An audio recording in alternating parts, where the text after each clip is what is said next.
मैं तो कह रहा हूं अभिजीत दीपके को सीजेपी के तरफ से 1 मेडल प्रधानमंत्री के लिए घोषित कर दो, देखो जंतर मंतर पे भी आ जाएगा।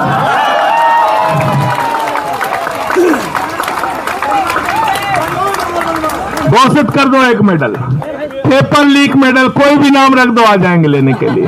झुके न जो, झुके न जो, दबे न जो, मिटे न जो, हम वो इनकलाब है, जुल्म का जवाब है, हम शहीद का गरीब का हमें तो ख्वाब है, रुके न जो। अनशन पर बैठे हुए सोनम वांगचुक जी को मैं नमन करता हूं, उनकी बहादुरी को, उनकी तपस्या को। अभिजीत दीपके जी और उनके सभी साथियों को, जिन्होंने जंतर मंतर से नौजवानों को एक आवाज दी है, आवाज दी है पेपर लीक के खिलाफ, आवाज दी है सरकार की तानाशाही के खिलाफ। और ये आवाज हिंदुस्तान के हर नौजवान को सुननी चाहिए, क्योंकि जब अभी मैं बातचीत कर रहा था तो मैंने सोनम जी से पूछा कि आपकी उम्र कितनी है, तो मुझसे कहने लगे कि 59 साल की हमारी उम्र है। 59 साल के सोनम वांगचुक अगर इस देश में पेपर लीक रोकने के लिए अनशन कर सकते हैं, तो हिंदुस्तान के हर नौजवान को इनके समर्थन में खड़ा होना चाहिए, खड़ा होना चाहिए इनके समर्थन में। इसलिए कि पीर पर्वत बन चुकी है, अब पिघलनी चाहिए। फिर हिमालय से कोई गंगा निकलनी चाहिए। सिर्फ हंगामा खड़ा करना मेरा मकसद नहीं, मेरी कोशिश है कि ये सूरत बदलनी चाहिए। और मेरे सीने में नहीं, मेरे सीने में नहीं तो तेरे सीने में सही हो कहीं भी आग, लेकिन आग जलनी चाहिए। बिल्कुल ठीक कहा हमारे दोस्त जॉन ब्रिटास जी ने।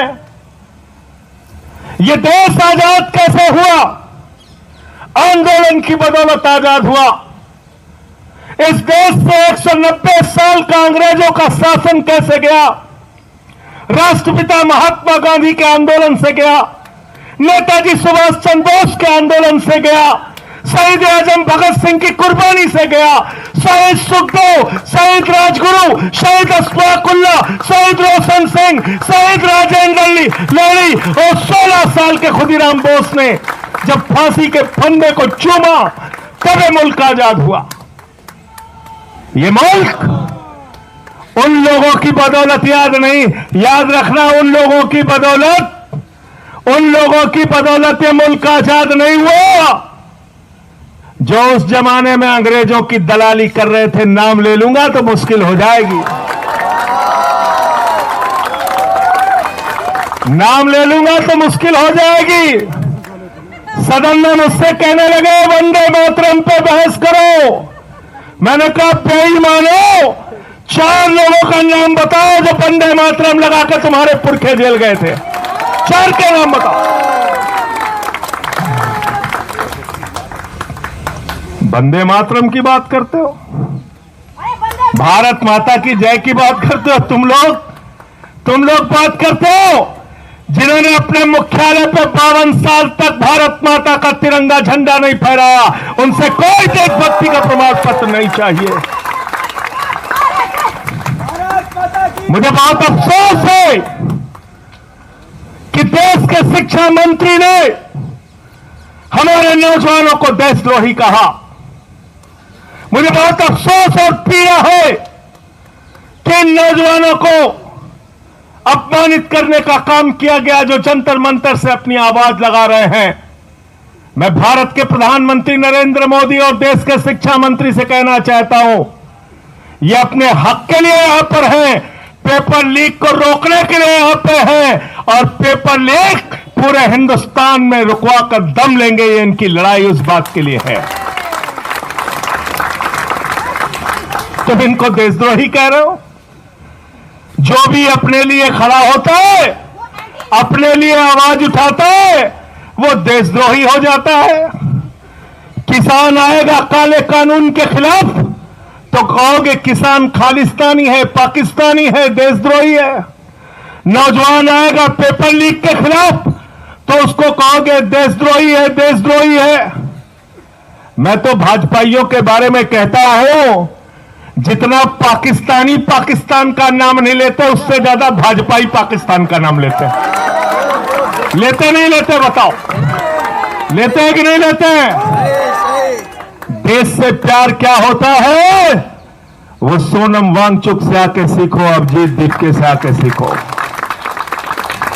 क्या होता है देश से प्यार? यहां पे जो नौजवान है उनसे आके सीखो, उनसे आके सीखो, थोड़ी शिक्षा तुम्हारी भी बढ़ेगी। लेकिन सीखोगे कैसे?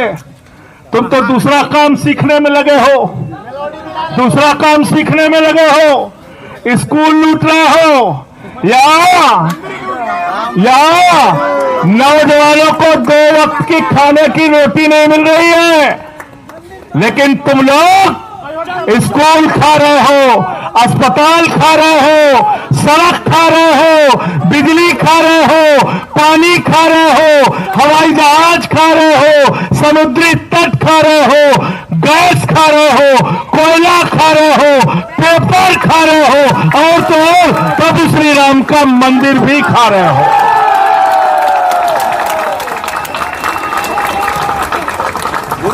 मैं बड़ा हैरान था कि सब कुछ तो खा गए, अब क्या खाएंगे? गोबर भी खा रहे हैं, कोयला खा गए, गैस खा गए, बिजली खा गए, पानी खा गए, सड़क खा गए, पुल खा गए, जहाज खा गए, अब पेट्रोल खा रहे हैं, उसमें कह रहे हैं इथेनॉल मिला के गाड़ी खाएंगे। गाड़ी खा रहे हैं, स्कूटर खा रहे हैं, बस खा रहे हैं। मैं सोच रहा था सब खा गए, अब क्या खाएंगे? कहने लगे संजय सिंह जी गलत फहमी मत पालो, अब हम प्रभु श्री राम का मंदिर खाएंगे, वहां का चंदा खाएंगे। चंदा लूट रहे हैं, चंदा चोरी कर रहे हैं। तो मैं ये कहना चाहता हूं, जिन्होंने भगवान को नहीं बख्शा वो ना तो राम के हैं, ना आम के हैं, ना किसी काम के हैं। गलत तो नहीं कह रहा हूं? प्रधानमंत्री जी हर 15 दिन पे बात करने आ जाते हैं। क्या कहते हैं? मन की बात। परीक्षा ऐसे देना बच्चों, हाई स्कूल में ऐसे पढ़ना, इंटर में ऐसे पढ़ना, सुबह उठ के ऐसे जाना, रात में ऐसे याद करना। कई लोग रोने लगते हैं, कहते कितने बढ़िया प्रधानमंत्री, बताओ बच्चों को परीक्षा पे चर्चा कर रहे हैं, परीक्षा पे चर्चा कर रहे हैं। 93 पेपर लीक हो गए हिंदुस्तान में। मैं भारत के प्रधानमंत्री से कहना चाहता हूं, एक बार पेपर लीक पे चर्चा करके दिखाओ, पूरे हिंदुस्तान का नौजवान तुमसे जुड़ेगा। करो पेपर लीक पे चर्चा। मैं चला गया प्रयागराज, अभिजीत जी, मैं प्रयागराज चला गया पेपर लीक पे चर्चा करने। हमारे कमरे में पुलिस वाले आ गए, ये स्टार वो स्टार बंदूक लेके सब पहुंच गए वहां पे। कहने लगे यहां पे आप क्या बात कर रहे हैं? हमने कहा तुमसे क्या मतलब? बंद कमरे में कहने लगे पेपर लीक पे चर्चा तो नहीं कर सकते आप। मैंने कहा तुम पेपर लीक कर सकते हो बेईमानो, हम चर्चा भी नहीं कर सकते, हम चर्चा भी नहीं कर सकते। तो मैंने पेपर लीक पे चर्चा किया वहां पे, और जो पेपर लीक पूरे हिंदुस्तान में हुआ है, तो हमसे कई बार लोग पूछते हैं कि आप लोग बीजेपी वालों को क्यों दोषी ठहराते हैं, मोदी जी को क्यों दोषी ठहराते हैं, शिक्षा मंत्री को क्यों दोषी ठहराते हैं? अरे इस सरकार का क्या लेना देना पेपर से? तो मैं उनसे कहता हूं, जितने पेपर लीक करने वाले हैं ये सारे के सारे चंदा चोर पार्टी से जुड़े हुए लोग हैं, भारतीय जनता पार्टी से जुड़े हुए लोग हैं।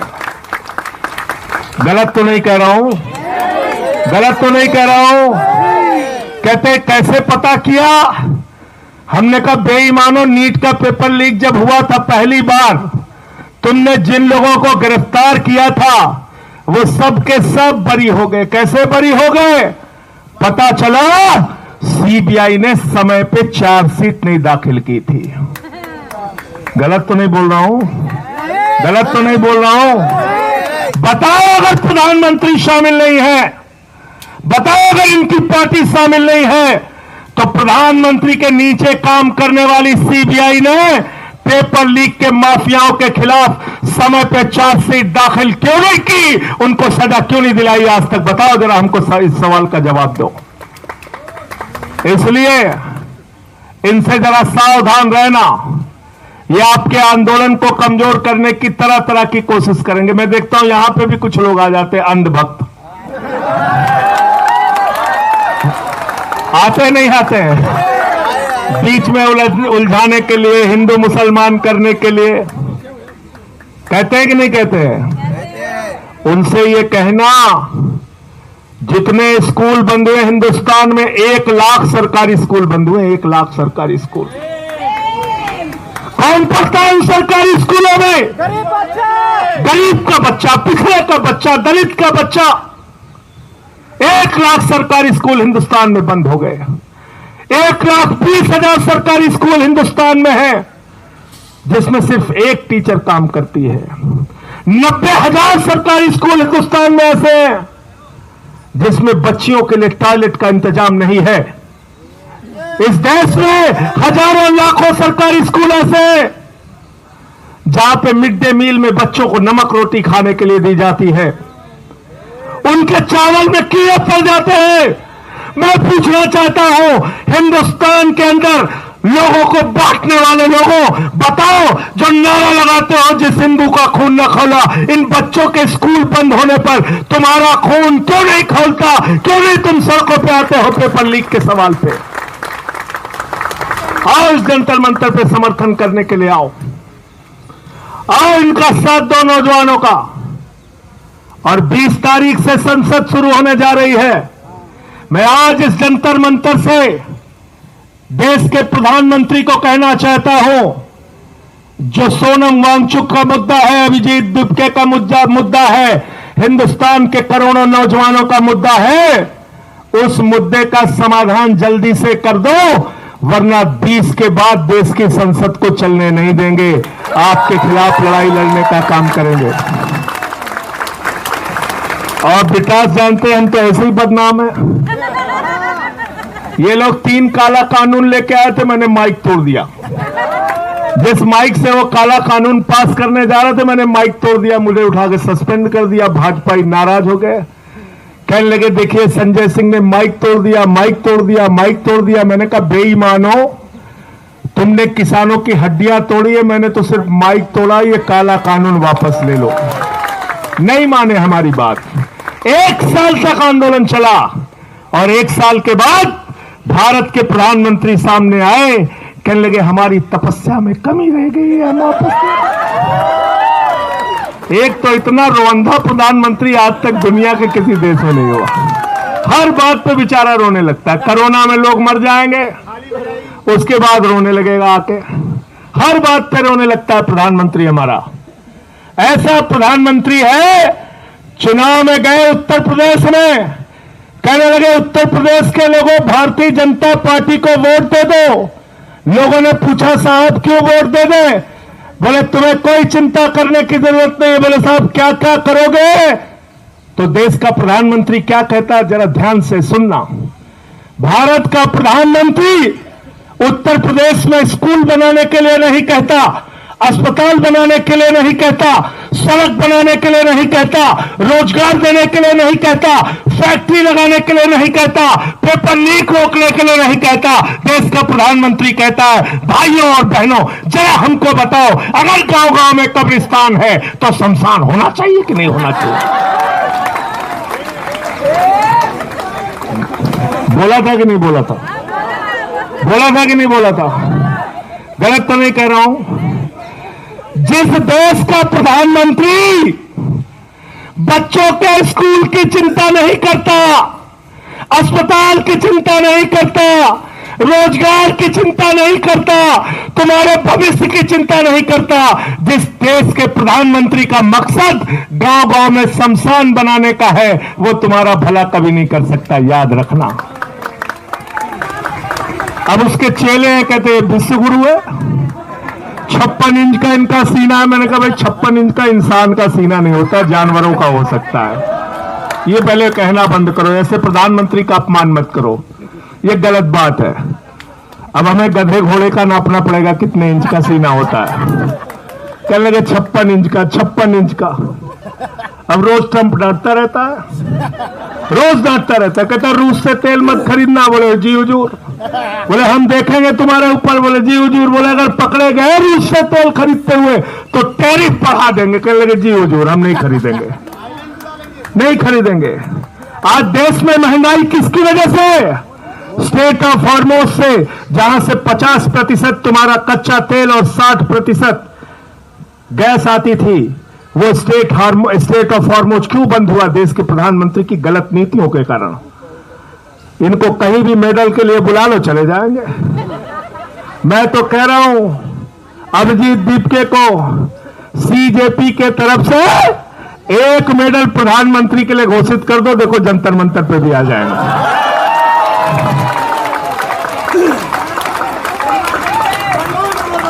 घोषित कर दो एक मेडल, पेपर लीक मेडल, कोई भी नाम रख दो, आ जाएंगे लेने के लिए। अभी कहीं गए थे, कौन से देश में गए थे? सेशल्स में गए थे। 1,15,000 की आबादी है वहां पे। उसी दिन उन्होंने मेडल बनाया, उसी दिन पहना दिया, प्रधानमंत्री चले आए वहां। इजराइल चले गए 3 दिन पहले युद्ध के। तो भारत के प्रधानमंत्री, उनको पूरी दुनिया में घूम घूम के चिंता है। देश में हिंदू मुसलमान करके लोगों को बांटने की चिंता है। देश के अंदर नफरत फैला के अपने वोट की राजनीति करने की चिंता है। लेकिन पेपर लीक कैसे खत्म हो, इस बात की चिंता अगर प्रधानमंत्री को नहीं है, तो मैं पूरे देश के नौजवानों को आह्वान करना चाहता हूं फिर से एक बार कि एक तरफ 59 साल के हमारे सोनम वांगचुक हैं और दूसरी तरफ हमारा ये भाई, ये नौजवान साथी अभिजीत दीपके हैं। इनके कंधे से कंधा मिलाने के लिए आओ। हमारा ये रंगा भाई है, इनके साथ दो। हमारे एक एक जितने भी साथी हैं इस जंतर मंतर के आंदोलन में, मैं सर झुका के आप सबको नमन करता हूं, आपके हौसले को नमन करता हूं और यकीन दिलाना चाहता हूं कि सिर्फ बातों में यकीन मत रखना। यहां पे बहुत सारे लोग आएंगे, बोलेंगे और चले जाएंगे, लेकिन हम आपके लिए करते क्या हैं उसके ऊपर पूरी नजर रखना। अगर संसद चली और हमारी और जॉन ब्रिटास की आवाज वहां पर सुनाई नहीं दी, तो सवाल हमसे भी करना। और जो लोग आके यहां पर बड़ी बड़ी बातें करेंगे, सवाल उनसे भी करना, सवाल उनसे भी करना। वो शख्सियत आपके बीच में है सोनम वांगचुक जी, जिन्होंने लद्दाख के अधिकारों के लिए लड़ाई लड़ी। हम लोगों की फोन पे उस समय कई बार बातें होती थी। 16 दिन का अनशन इन्होंने किया, 21 दिन का अनशन इन्होंने किया, कई 100 किलोमीटर की पदयात्रा इन्होंने की।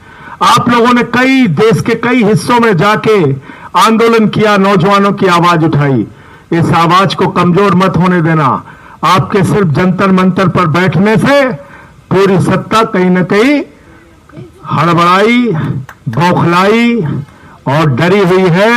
और डरपोक लोग ये सिर्फ पुलिस के भरोसे अपनी छाती चौड़ी करके घूमते हैं।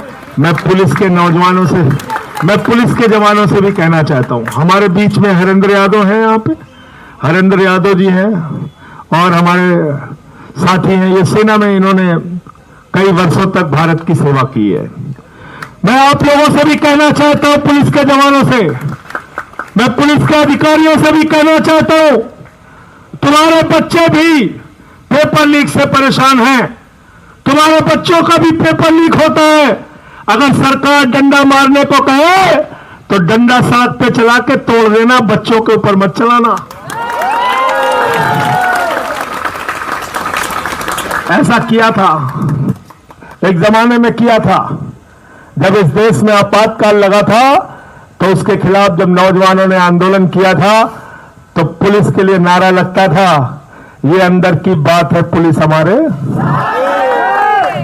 तो इसलिए आप लोगों को फिर से एक बार आपके आंदोलन को हृदय की गहराइयों से बधाई देते हुए, आपके आंदोलन को नमन करते हुए, इस भरोसे के साथ कि सरकार को आपके आगे झुकना पड़ेगा, आपकी बात, आपकी मांगों को मानना पड़ेगा, मैं अपनी बात को यहीं पे समाप्त करता हूं और चंदा चोरों के लिए एक लाइन कह के अपनी बात को खत्म करूंगा। कि ये अमन बिक रहा है, चमन बिक रहा है। अमन बिक रहा है, चमन बिक रहा है, गरीबों के तन का कफन बिक रहा है, बाजारों में राधा का तन बिक रहा है। यारो बुरा न मानो तो कह दो, इन बेईमानों के हाथों वतन बिक रहा है, इन बेईमानों के हाथों वतन बिक रहा है। इस वतन का सौदा करने वाले लोगों से आपको ये लड़ाई लड़नी है। और पीछे से कोई एक गीत के लिए बात कर रहे थे, एक गीत कह के अपनी बात खत्म करूंगा। आप भी साथ देंगे ना हमारा? रुके न जो, रुके न जो, झुके न जो, दबे न जो, मिटे न जो, हम वो इनकलाब हैं, जुल्म का जवाब है, हर शहीद का गरीब का हम ही तो ख्वाब है। रुके न जो, रुके न जो, झुके न जो, दबे न जो, मिटे न जो, हम वो इनकलाब हैं, जुल्म का जवाब है, हर शहीद का गरीब का हम ही तो ख्वाब है। रुके न जो, झुके न जो, जी रहे हैं इसलिए कि प्यार जग में जी सके, प्यार जग में जी सके, प्यार जग में जी सके। आदमी का खून कोई आदमी न पी सके, आदमी न पी सके, आदमी न पी सके।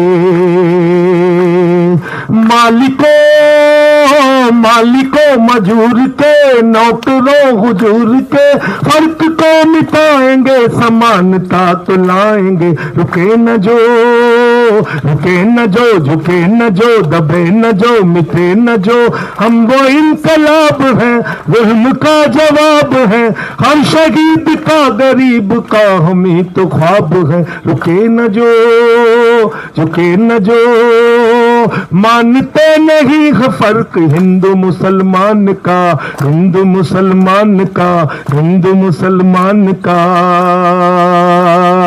जानते हैं रिश्ता इंसान से इंसान का, इंसान से इंसान का, इंसान से इंसान का। जाति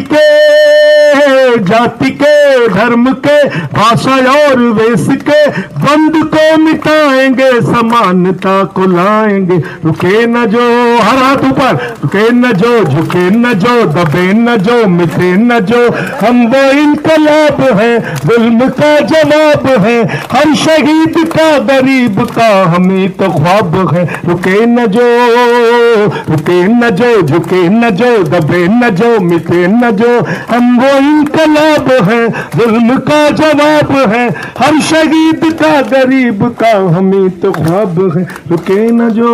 भारत माता की इनकलाब, इनकलाब, इनकलाब।